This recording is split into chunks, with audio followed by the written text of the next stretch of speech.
श्री गुरुभ्यो नमः. श्रीरामांचा प्रश्न. गुरुदेव, वैराग्य आलं की माणूस निष्क्रिय होतो का? वशिष्ठ मुनी म्हणाले, रामा, नाही. वैराग्य म्हणजे निष्क्रियता नाही.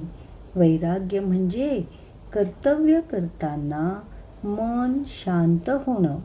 आसक्ती असते तेव्हा काम करताना ताण येतो, अपेक्षा निर्माण होतात, यश अपयशाने मन हलतं.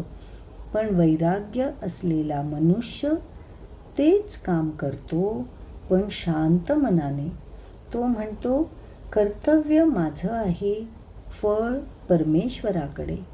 असा मनुष्य निष्क्रिय नसतो, उलट अजून अधिक शांत, स्थिर आणि परिणामकारक असतो. निष्क्रियता म्हणजे पळणं, वैराग्य म्हणजे समतोल ठेवणं. काम सुरूच राहतं, पण मन प्रसन्न, अहंकार शून्य होतं.